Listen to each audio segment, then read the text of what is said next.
Bienvenue, c'est Plus d'Actu. Nous sommes le vendredi 6 décembre. Un autre décor, on change. Juste pour une fois, le concept reste le même. 24 minutes d'interview en face à face avec quelqu'un qui a beaucoup de choses à dire sur l'actualité de la semaine. Elle était encore une fois chargée à Bruxelles, même s'il n'y a pas eu de gouvernement régional et que cela prendra encore du temps. On va donc se tourner vers l'opposition. On accueille Jonathan Depatoul. Il est chef de groupe d'un parti qui est entre l'opposition et la majorité, c'est Défi. Place à lui, asseyez-vous. Bienvenue, Jonathan Depatoul. On l'a appris cette semaine, le Parti socialiste ne se sent pas à l'aise avec une coalition qui intégrerait la NVA, côté néerlandophone à Bruxelles. Et puis côté néerlandophone, on dit on n'a pas d'autre solution, on va quand même avancer là-dessus entre nous. C'est quoi? C'est la chronique d'un crash annoncé ou bien c'est le respect des institutions? Chacun fait sa coalition de son côté. Mais alors c'est effectivement normal, les néerlandophones qui commencent à négocier entre eux, pourquoi pas, hein, c'est leur droit et c'est effectivement comme ça que ça doit se faire, puisqu'il faut une majorité côté néerlandophone, une majorité côté francophone. La difficulté aujourd'hui, c'est que le PS bloque, mais qu'il ne propose pas de solution. Et donc là, on se dit, mais vers où on va? Comment est-ce qu'on peut avancer si un des grands partenaires nous dit non, moi je ne veux pas, je bloque, mais il ne propose rien? Et donc, restons vraiment là-dessus. On va voir les propositions de votre parti. Hein. Vous avez fait des sorties en ce sens cette semaine. Mais le blocage, il est la faute à qui? Au Parti socialiste parce qu'il ne veut pas respecter le choix des partis néerlandophones et donc de l'électeur, ou aux néerlandophones qui, quelque part, prennent à bord un parti par rapport auquel il y a eu, de manière publique et répétée, donc ce n'est pas une surprise, un refus de l'intégrer. Mais je crois que ce qui est vraiment important ici, c'est de revenir au début, à l'élection et à la manière dont elle se passe. Le système électoral à Bruxelles est un système qui est compliqué. Aujourd'hui, un homme, une femme égale une voix, ça n'existe pas, ce n'est pas juste à Bruxelles. Et en fait, il faut beaucoup moins de voix pour être élu député néerlandophone que pour être élu député francophone, parce qu'il y a un mécanisme qui surprotège les néerlandophones. Résultat, on a des petites formations politiques qui ont compris ça, qui émergent du côté néerlandophone et qui du coup complexifient complètement la formation d'une majorité de ce côté-là, et c'est un blocage. Et donc nous, on pense qu'il faut vraiment pouvoir réformer ce système et venir à un système plus comme ce qu'il existe au niveau communal, qui fonctionne très bien. Vous avez des listes, qu'elles soient bilingues ou unilingues. Vous avez des candidats néerlandophones qui se retrouvent sur ces listes. Et vous avez par exemple un collège qui est élu avec un échevin néerlandophone. Ça ne pose pas de problème. Et ça, sur les propositions de Défi. On va y venir. Mais je voudrais savoir, sur le blocage actuel, vous dites la faute à qui? Au Parti socialiste ou au Parti flamand qui veulent s'associer avec la NVA malgré le veto du PS? Qui est responsable du blocage qu'engendre cette situation? Mais je pense que tout le monde est un petit peu responsable. Hein. On a entendu un peu de tout dans la presse, les socialistes traitant même le MR à un moment donné de raciste par rapport à ce qui se passe au niveau communal. Évidemment, ça n'a rien de bon pour avoir un climat qui permet de négocier. Ça, c'est ce qui se dit en coulisses. Ce qui se passe dans les communes a un impact sur la région. C'est sûr que le fait qu'on a eu ces deux élections très rapprochées, ça a un impact, évidemment. Oui, ça c'est très clair. Non, mais je veux dire, il y a des coups, coup pour coup. Tu m'as tapé dans telle commune, je vais te rendre le coup à la région. C'est ça qui se dit entre parlementaires par les micros sont coupés. Oui, c'est ce qu'on entend un petit peu. Oui. Ouais, et quel coup le PS aurait pris qui fait qu'il veut coincer le MR en retour? C'est vrai que le PS a bien joué son deuxième tour. Le MR pensait être grand gagnant des élections communales, mais au final, il se retrouve dans il a peu de majorat. Il espérait en avoir beaucoup plus. Il y a encore le cas de Scarbet qui est assez emblématique, puisque ça bloque complètement. Et donc, c'est des petits jeux politiques au niveau local, mais qui ont une influence évidemment au niveau des négociations au niveau régional. Alors, les partis néerlandophones qui négocient entre eux aujourd'hui à Bruxelles, ils ont rédigé une super nota, dont Elke van den Brand nous expliquait il y a 10 jours qu'en fait ce n'est pas une base de compromis, c'est une espèce de mash-up d'un peu ce que tout le monde a dit, avec des concessions à tout le monde, mais il y a notamment en finir avec les CPS dans les 19 communes, fusionner des zones de police, etc. C'est la liste des horreurs, ça, pour l'ancien FDF qu'est le Parti Défi? Alors pour nous, en tant que parti francophone, c'est effectivement cette super note, elle est complètement imbuvable. Parce que c'est pas que la NVA qui veut fusionner des institutions à Bruxelles. Non, et vous faites bien de le pointer. En fait, tout l'ensemble des partis néerlandophones sont assez pour cette note et la question de fusion, un peu tout ce qui est possible à Bruxelles. Nous, on estime que ce n'est pas une bonne solution pour faire évoluer la région bruxelloise. Alors, votre solution, vous avez commencé à l'ébaucher tout à l'heure, c'est de revoir les institutions bruxelloises, mais ça se joue au fédéral. Vous demandez quoi? Vous avez, vous, comme député bruxellois, chef de groupe, déposé un texte qui va suivre quel chemin et qui demande quoi concrètement? De revoir la présence flamande à l'échelon régional à Bruxelles? Alors c'est un texte qu'on a déposé sous forme de proposition de résolution. Nous, ce qu'on demande, c'est d'avoir un système qui soit plus démocratique, qui soit plus efficace et qui soit aussi plus économique. Ça, c'est important. Aujourd'hui, ce n'est pas le cas. Ce système électoral bruxellois, c'est un micmac, c'est compliqué. C'est vraiment comme ça que vous le qualifiez, vous qui êtes dedans, après 50 députés, vous Très le qualifiez sincèrement, comme ça? oui. C'est compliqué. Il faut une double majorité. On voit bien que ça engendre un blocage. Et en fait, ce système qui a été pensé à la base pour protéger la minorité flamande se retourne contre cette minorité, puisque ça engendre des blocages au niveau de la constitution d'une majorité. Et donc, nous, ce qu'on souhaite, c'est qu'on puisse avoir, comme au niveau communal, au niveau régional, des listes qui soient bilingues ou unilingues. C'est pas un moyen simplement d'éliminer les Flamands de la scène régionale bruxelloise? Mais pas du tout, puisque tous les partis auront tout à fait intérêt à mettre des néerlandophones bien placés sur leur liste, puisque c'est un électorat qui existe. Mais simplement, les néerlandophones seront représentés à hauteur de ce qu'ils pèsent dans la population, c'est-à-dire environ 8-10%. Aujourd'hui, ils ont droit à 20% des élus au niveau bruxellois. C'est une surreprésentation qui, pour nous, n'est pas démocratique. Mais la représentation des néerlandophones aujourd'hui dans les conseils communaux, vous la trouvez à l'image de la population néerlandophone à Bruxelles?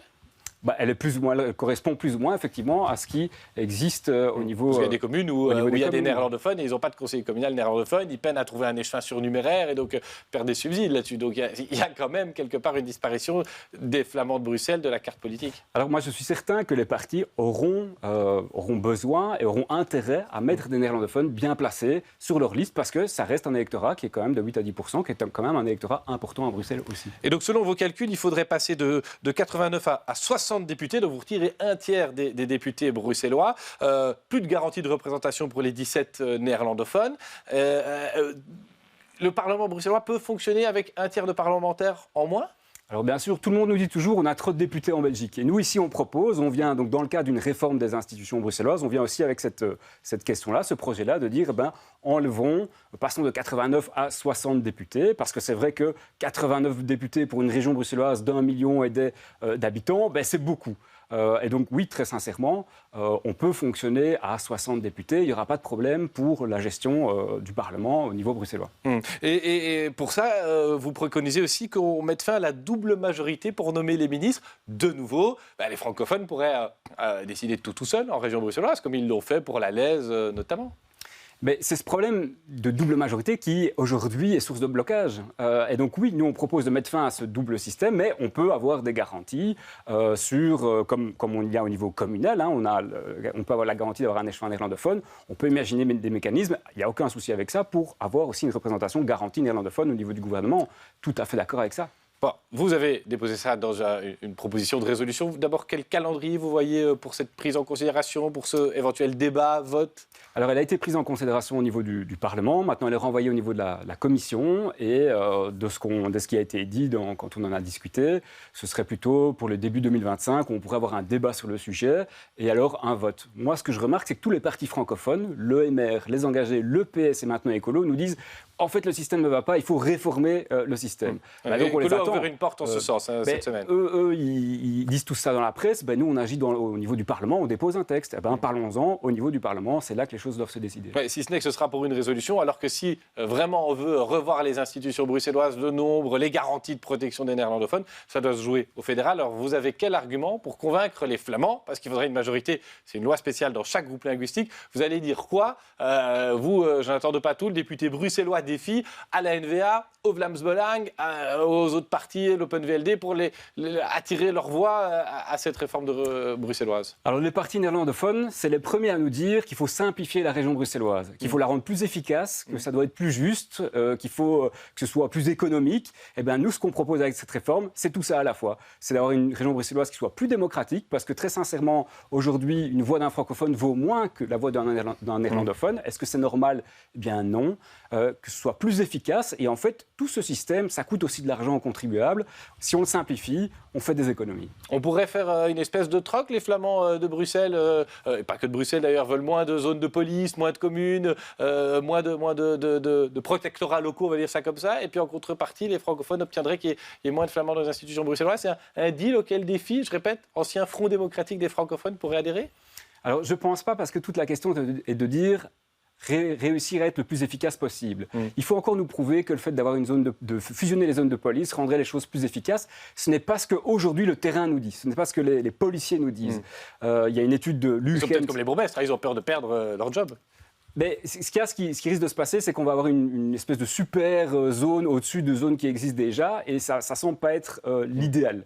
Ce qu'il faut peut-être dire aussi, c'est qu'on tape toujours un petit peu sur la police à Bruxelles. Il faut revoir surtout le financement de cette police. Il faut refinancer la police, la justice. Un policier bruxellois, ça, entre guillemets, ça rapporte 36 000 euros. Ça coûte 36 000 euros.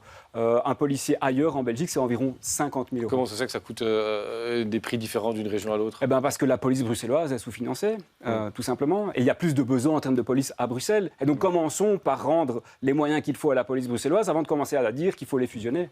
Ça paraît quand même pas très bien parti de mettre d'accord francophones et flamands pour revoir les institutions bruxelloises. Ça, vous pouvez le reconnaître, alors que le débat va commencer peut-être à être pris en considération à Bruxelles. Mais très sincèrement, c'est des vieux fantasmes flamands. Il faut tout fusionner à Bruxelles, ça ne fonctionne pas. Mais il n'y a aucun parti francophone qui, en tout cas en théorie, souhaite avoir cela. Alors il faut voir maintenant si certains ne vont pas lâcher, évidemment. C'est ça ma crainte. Et votre présidente de parti, Sophie Roni, elle a fait une autre proposition cette semaine. Sur la première, elle a dit on pourrait peut-être avancer entre francophones et voter un gouvernement bruxellois, un peu comme vous l'avez fait pour la Lèze, comme certains partis l'ont fait pour la Lèze.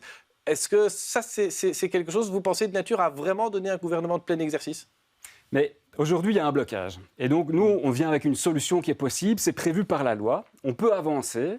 On peut désigner et élire un gouvernement sur base d'une majorité simple. Et donc, ne pas avoir ce système de double majorité qui, aujourd'hui, bloque la situation. Alors, ce serait de mettre en place un ministre-président, 2 ministres francophones, mais également 2 ministres néerlandophones qui seraient élus à la majorité des députés bruxellois. Et ça, c'est dans la loi? C'est dans la loi, ça a été prévu parce que justement, on savait bien, enfin, je pense, moi, je n'étais pas là, mais quand ils ont mis en place ce système, ils se sont bien dit que c'était déjà un peu compliqué et que ça pouvait être source de blocage. Imaginez que demain, vous ayez 7-8 députés Vlaams Belang à Bruxelles. Qu'est-ce qu'on fait? Eh ben, par rapport au débat qu'aujourd'hui, on dirait quoi? On dirait, oui, il faut quand même négocier avec eux. Ben, c'est hors de question, évidemment. Et donc, il y a des systèmes qui permettent de quand même mettre en place un gouvernement pour commencer à travailler pour les réels problèmes des Bruxellois. Il y a toute une série de dossiers qui doivent aujourd'hui avancer. Le PS, il bloque, mais il ne donne pas de solution. Nous, on dit, là, il y a une solution, on peut déjà avancer comme ça. Est-ce que le plus simple ne serait pas que des filles avec Écolo montent dans le gouvernement avec les engagés et le MR côté francophone? Est-ce que ça, ce ne serait pas le plus évident?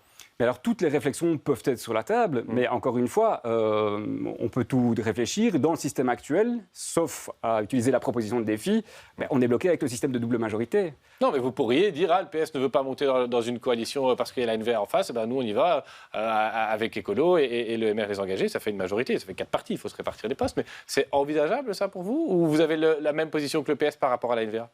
Mais par rapport à la NVA, évidemment, nous, on ne partage pas du tout toutes les idées qui sont sur la table. Donc, nous, on ne souhaite pas avancer à ce niveau-là. Donc, pour l'instant, on attend un petit peu de voir. Justement, on l'a dit, votre parti, il est encore dans la majorité. Vous avez un ministre faisant fonction, c'est Bernard Clairfailly. Mais en même temps, vous n'êtes pas appelé ou vous négocie pas avec vous pour le gouvernement bruxellois. Alors, vous présentez comment? Vous vous sentez comment? Comme un chef de groupe de l'opposition qui va mettre quelque chose trappe à la majorité? Ou bien vous êtes solidaire, par exemple, du Parti socialiste qui a été votre partenaire pendant 5 ans et plus? C'est une situation effectivement qui est assez inédite, je pense, dans l'histoire de la région bruxelloise. En fait, c'est la première fois qu'on n'a pas de gouvernement à la rentrée parlementaire. Donc ici, ça fait même 6 mois. C'est déjà arrivé à d'autres niveaux, au fédéral. C'est déjà arrivé à d'autres niveaux, mais pas à Bruxelles. Et donc ici, ça fait déjà 6 mois qu'il n'y a pas de gouvernement. Ça, c'est le réel problème. Alors évidemment, le Parlement, il peut avancer, il peut travailler, et heureusement, parce que demain, s'il faut prendre des décisions urgentes, on peut le faire au niveau du Parlement. Et c'est vrai qu'on voit naître une série de textes qui arrivent un petit peu comme ça, plic-ploc. Nous, on est tout à fait libre par rapport à ces textes de les analyser, de les voter ou pas, en fonction de ce qu'on considère être bon et bien pour Bruxelles, pour les Bruxellois. Ouais, donc là, vous ne me répondez pas. Vous vous sentez de la majorité ou de l'opposition là maintenant? Aujourd'hui, cette semaine? Aujourd'hui, par rapport, par exemple, à ce qui est décidé par le gouvernement en affaires courantes, on est encore dans la majorité et on soutient, parce qu'il y a quand même des petites décisions qui doivent être prises aussi. Si, par contre, on a des textes qui viennent et qui sont tout à fait en dehors de ce qui avait été décidé par la précédente majorité, on n'est pas du tout tenu à suivre ces textes, bien entendu. Alors, on parlait de la majorité côté néerlandophone. Ce qui rend les choses très compliqué, c'est l'émergence de la team Fouad Haïdar, qui est finalement un des partis gagnants des élections, mais avec lequel le MR ne veut pas négocier. Nous dit-on, les socialistes néerlandophones non plus, mais d'autres aimeraient bien. Vous avez travaillé avec Fouad Haïdar dans la majorité précédente. Hein. Il était député Vorreut, One Brussels, vous étiez député Défi. Vous le connaissez, vous le qualifieriez comment? Il y a notamment eu un texte que vous avez déposé sur l'étourdissement animal, sur lequel vous êtes vraiment... vous n'étiez pas du tout d'accord, lui a été contre dès le départ, vous souteniez le texte puisque vous l'avez rédigé. C'est un démocrate, Fouad Haïdar? On peut travailler avec lui?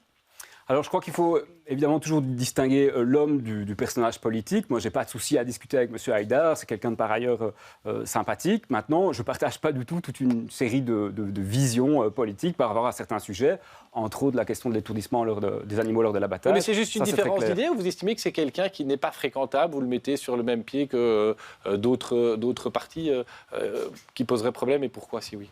Alors, moi, je ne souhaite pas spécialement travailler avec lui et faire une majorité ensemble aujourd'hui. Alors, c'est vrai qu'on était avec lui dans la majorité, mais il était chez Vorreut. Il est parti, il a fondé son propre groupe.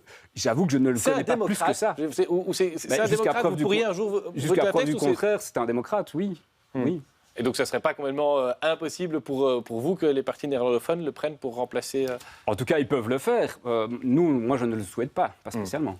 Dans l'actualité de cette semaine, Jonathan Depatoul, des actualités communales, des actualités régionales, des nouvelles révélations au CPAS d'Anderlecht. On a appris que des gens avaient touché des primes énergie, des personnes qui ne sont pas domiciliées sur place, des gens qui habiteraient même à l'étranger, une femme qui était décédée et qui a touché l'argent. C'est le signe de quoi? D'une très mauvaise gestion, ou c'est encore plus grave que ça? Il y a franchement eu une volonté, d'après vous, d'après les révélations ou l'interprétation que vous faites des révélations, une volonté d'aider certains au détriment du contribuable? Mais moi, mon premier sentiment, ma première impression par rapport à cette affaire-là, c'est d'abord le dégoût. Parce qu'à nouveau, une affaire qui éclabousse le politique, où on constate, alors à voir, parce qu'effectivement, on est encore en train de débroussailler tout ce qu'il en est, mais on a quand même l'impression que des mandataires publics, politiques, qui doivent normalement se mettre au service de la société de Bruxelles ici, utilisent leurs fonctions pour donner des avantages. Alors aujourd'hui, c'est le CPS d'Anderlecht, hier c'était le SAMU social, c'était Publifin, Netis, etc. à Liège. Et c'est toujours un petit peu les mêmes qui après vont nous dire que leur cœur saigne, qu'ils en ont marre des parvenus. Et donc moi, en tant que jeune politique... Là, vous visez le Parti socialiste. On vise un petit peu le Parti socialiste, mais c'est de nouveau eux qui sont au centre du problème. Donc c'est volontaire, c'est comme dans Publifin, on a voulu s'enrichir, ou bien c'est juste l'idée qu'on doit aider les gens et on n'a pas le temps matériellement de contrôler le droit qu'ils ont. Alors il y a deux choses. Il faut dire qu'effectivement, les CPS ont un problème de financement et aussi un problème de ressources humaines. Il y a un turnover ultra rapide au niveau des CPS et donc la gestion pour les personnes qui travaillent dans les CPS est ultra compliquée. Donc là, il y a une vraie question qu'il faut pouvoir résoudre. Mais à côté de ça, il y a un système clientéliste qui semble assez évident. Alors pas partout, parce que si on pointe Anderlecht, il y a d'autres CPS où ça se passe très bien. Il ne faut pas commencer à jeter l'opprobre sur l'ensemble du système. Et ce qui est malheureux, c'est que tout ce système CPS, c'est pour assister les personnes qui en ont besoin et c'est détourné à des intentions clientélistes, politiciennes, et ça, c'est inacceptable. Qui peut, là, maintenant, dans le contexte actuel, lutter contre le clientélisme à l'aide sociale? C'est la région qui doit le faire. Il y a quand même un pouvoir de tutelle d'un ministre que vous connaissez bien sur les communes. C'est le fédéral. Ça doit être une enquête non politique. Ça pourrait être une commission d'enquête parlementaire. Alors, ça va plutôt jouer au niveau fédéral. Avec aujourd'hui, c'est Madame Lallieu qui est en charge de ces questions-là au niveau fédéral. Et donc, pour l'instant, je sais, alors, je ne siège pas au fédéral, mais il y a toute une série d'auditions, d'enquêtes qui ont lieu au niveau du Parlement fédéral pour y voir plus clair pour commencer. Après, s'il y a des fautes qui sont constatées, qui sont avérées, il faut sanctionner les personnes, ça c'est évident. Mais donc la région n'a pas, dans le cadre de ses responsabilités, les moyens de contrôler les CPS des communes sur lesquelles elle a une tutelle? Effectivement, c'est compliqué. Mais est-ce que c'est normal? Est-ce que la région ne devrait pas pouvoir, d'une manière ou d'une autre, se donner les moyens d'exercer sa tutelle? C'est une réflexion qu'on peut avoir, effectivement. Après, en théorie, le fédéral doit le faire aussi. Ça devrait fonctionner. Et qu'est-ce qui ne va pas? Il y a des rapports qui ont quand même été, si je ne me trompe pas, soumis à l'intention de la ministre, Madame Lallieu. Apparemment, ça n'a pas suivi son cours comme ça aurait dû. Alors, Jonathan Depatoul, je rappelle, vous êtes chef de groupe Défi. On change de décor cette semaine pour plus d'actu, mais il y a un concept qui ne change pas, c'est que les téléspectateurs peuvent vous poser des questions. Ils nous les envoient. Alors, on va les lire. Je ne sais pas si elles vont apparaître à l'écran. La première question est de Salim. Il sait que vous êtes vétérinaire, puis c'est ce qu'il dit. Il est vétérinaire. Que pense-t-il de la prolifération des chats sauvages ou en totale liberté et aussi des pigeons dans nos rues? Et il ajoute, c'est lui qui le dit, à leur manière, ils sont chacun nuisibles. Voilà la question de Salim. Et puis il y a une seconde question de Marianne. Elle Elle se demande, donc elle vous demande ce que vous faites chez Défi et elle vous qualifie plutôt d'écolo. Eh ben, je voudrais vous demander d'abord de répondre à ça. Est-ce que vous êtes allé chez Défi uniquement parce qu'il y avait une filiation votre père a été mandataire local, régional. Vous auriez pu aller, par exemple, chez Écolo, avec qui vous étiez aligné sur le bien-être animal ? Alors, je ne suis pas tout à fait aligné sur le bien-être animal avec Écolo, parce qu'on a bien vu qu'ils n'ont pas toujours voté comme je pense qu'ils auraient dû le faire. Moi, je me définis comme quelqu'un d'écologiste. Et je pense que dans tous les partis, il faut absolument qu'il y ait une vision écologiste, non dogmatique, qui émerge pour traiter la question de la lutte contre le dérèglement climatique, de la perte de biodiversité, tous ces sujets qui aujourd'hui sont fondamentaux, parce que sinon on va droit dans le mur. Mais est-ce que cette voix est entendue dans votre parti, alors que par exemple, tout le monde n'a pas voté pour l'étourdissement animal obligatoire ? Bon, alors l'écologie ne se résume pas au bien-être animal, bien entendu, mais oui, le fait... prendre cet exemple parce que c'était un texte que vous avez porté. Oui, le fait d'avoir une vision plus écologiste et de la porter au niveau des discussions qui sont en interne, ça permet de faire bouger aussi des lignes et de réfléchir, de mettre dans notre programme une vision qui est peut-être plus, qui moi, je pense, se tourne plus vers le futur et qui tente de régler ces problématiques liées à l'environnement, au climat. Et donc ça, pour moi, c'est fondamental. Et c'est vrai, quand je me suis lancé en politique, c'est-à-dire il y a 5-6 ans maintenant, j'ai réfléchi dans quel parti est-ce que je voudrais aller. Et je trouve que Défi avait cette vision plus nuancée, plus équilibrée, de bonne gestion, qui me paraissait très importante pour gérer une société dans son ensemble. Après, si je peux apporter une touche un peu plus écologiste, mais pas d'écologie dogmatique, mais d'écologie pragmatique, eh bien, c'est avec grand plaisir, évidemment, que je le fais. Alors, Salim qui demandait ce que le vétérinaire de formation que vous êtes pense de la présence des chats sauvages ou des chats en totale liberté en rue et des pigeons dans les rues, et il les qualifie de nuisibles. C'est un terme correct, ça ? Alors, ce n'est pas un terme que je trouve tout à fait correct. Ce sont des animaux qu'on appelle des prédateurs, c'est-à-dire qui peuvent occasionner des dégâts, mais ce n'est pas l'animal en soi qui est nuisible. Mais on dit que les pigeons sont vecteurs de maladies, que les chats chassent les oiseaux et donc abîment la biodiversité. Alors, effectivement, ce sont des problématiques. Et donc, c'est la surpopulation qui engendre des problématiques, et d'abord, pour commencer, de mal-être pour ces animaux. Parce que comme il y en a trop, ils ne savent pas vivre correctement, pour simplifier, et donc il y a des problèmes de bien-être animal chez eux aussi. Donc, le pouvoir public doit pouvoir prendre la mesure des choses et doit gérer ces situations-là, parce que ne pas les gérer, ça engendre plus de problèmes plus tard, ça coûtera plus cher plus tard. Et donc très clairement, sur les pigeons qui étaient pointés, on sait que plein de gens les nourrissent, c'est d'ailleurs pareil dans les parcs, il y a des panneaux « Ne donnez pas de pain aux canards ». Est-ce qu'un jour, Bruxelles Environnement devrait sanctionner les gens ? Est-ce qu'il le fait suffisamment parce que les règlements existent ? Les règlements existent, donc Bruxelles Environnement a la capacité de le faire. Je pense qu'il y a toute une partie de sensibilisation qui doit exister. C'est vrai qu'il y a des gens qui, de bonne foi, donne à manger, par exemple, aux renards. Pour la première fois, il y a quelques années, on a eu un renard obèse en région bruxelloise, au niveau de la Ligue de protection des oiseaux, qui avait été récupéré. Donc c'est que ça pose quand même un petit peu question. Et en fait, ça engendre des vrais problèmes de mal-être, parce que ce n'est pas l'alimentation correcte, ici, des renards ou des animaux. Et donc, oui, il faut pouvoir sanctionner, parce que ce sont des comportements qui nuisent au bien-être de ces animaux. Et il faut pouvoir avoir une politique coordonnée à l'échelle de la région, ça c'est très important, de gestion de ces populations d'animaux. Alors, il nous reste même pas 2 minutes. Et il y a un point d'actualité sur lequel je voudrais vous faire réagir, c'est l'électrification qui était annoncée des taxis bruxellois. On devait avoir à partir de l'année prochaine plus que des taxis électriques. Ça a été reporté de 2 ans à la demande pas de votre parti. Ça inspire quoi si j'ai bien compris, vous vous présentez comme un écologiste centriste, francophile. Qu'est-ce que vous répondez au PS et au maire là-dessus ? Donc la première chose, c'est qu'il y a uniquement l'électrification des nouveaux taxis. Donc c'est qu'on achète un nouveau véhicule. On va pas interdire un taxi. C'est pas, ceux qui sont en circulation, ils peuvent continuer à rouler, il n'y a pas de souci.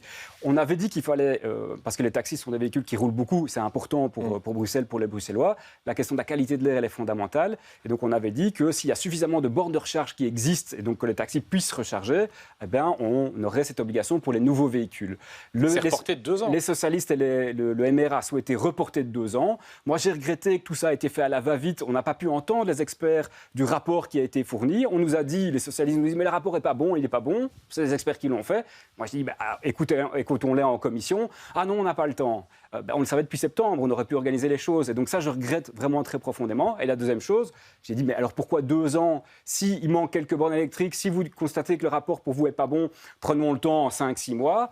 Laissons peut-être 1 an maximum pour mettre les bornes en suffisance, pour permettre que les taxis aient par exemple des bornes spécifiques pour eux, pour pouvoir rechercher quand ils en ont besoin.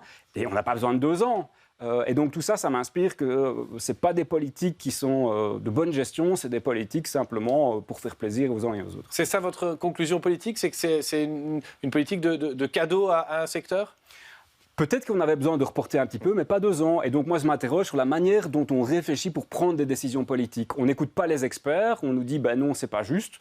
Je dis ok, alors écoutons-les devant tout le monde, et ça n'a pas été le cas. Merci Jonathan Depatout d'être venu dans ce décor un peu différent cette semaine, répondre à toutes les questions. Le journal ce soir vous sera présenté par Valérie Leclerc, et puis dans les experts, Jean-Jacques Deleu invite 2 bourgmestres, Claire Van de Vivereux de Jette et Mirkir, oui, toujours bourgmestre à Saint-Josse. Belle fin de semaine.